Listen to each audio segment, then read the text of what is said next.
বিসমিল্লাহির রহমানির রহিম।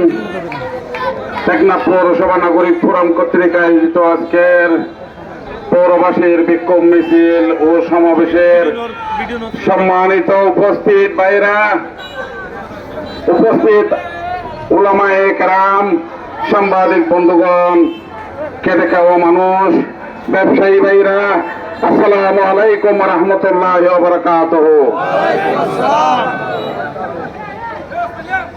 আমরা 5ই আগস্টের পর হইতে গভীরভাবে পর্যবেক্ষণ করছি টেকনাফ পৌরসভায় কিছু চাঁদাবাজ চলে গেলেও নতুন ভাবে চাঁদাবাজ গড়ে উঠেছে। নতুন নতুন চাঁদাবাজের হার বাড়িয়ে চলেছে। ব্যবসায়ী সিন্ডিকেট করে দ্রব্যমূল্য ঊর্ধ্বগতি করে ফেলছে। আমরা প্রশাসনকে জানিয়ে দিতে চাই, এই চাঁদাবাজি, দখলবাজি, সন্ত্রাসী এবং দ্রব্যমূল্যের সিন্ডিকেটের বিরুদ্ধে আপনারা কঠোর ব্যবস্থা নেন। প্রিয় পৌরবাসী, আজকে প্রায় 7 বছর যাবৎ লাভ নদীতে জেলেরা মাছ আহরণ করতে পারছে না।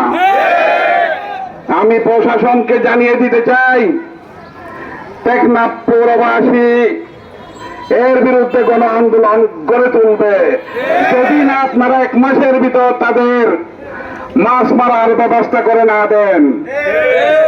আপনাদেরকে 1 মাস সময় দেওয়া হলো। বিগত সরকারের মতো 7 বছর আপনারা তাল বাহানা করে বন্ধ করে রাখবেন না।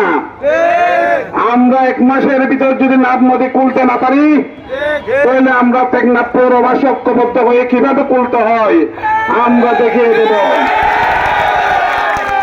টেকনাফ পৌরবাসী গরুর করিডোর খুলে দেওয়ার জন্য, সাফল্যদ্বীপের করিডোর খুলে দেওয়ার জন্য আমরা দাবি জানাচ্ছি। আমরা অনতিবিলম্বে এটা খুলে দিতে হবে, নইলে আমরা কর্মসূচি দেব।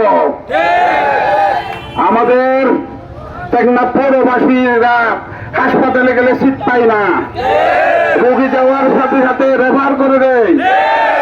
আপনারা পর্যাপ্ত ডাক্তারের ব্যবস্থা করেন, মানুষের সুচিকিৎসার ব্যবস্থা করেন, সেই রেফার সংস্কৃতি বন্ধ করেন, নতুবা আমরা আন্দোলন করে এই অধিকার আদায় করব।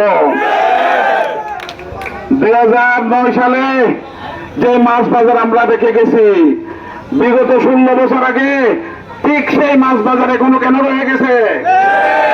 টেকনাফ পৌরসভা প্রথম শ্রেণী পৌরসভা হওয়ার পরও জেলেরা কেন বাইরে মাছ বিক্রি করে?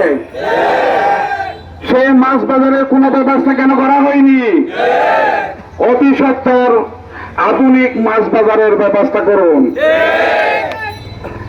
এরপর টেকনাফ পৌরসভার ডেঙ্গু জ্বরের আক্রান্ত হয়ে মানুষ মারা যাচ্ছে।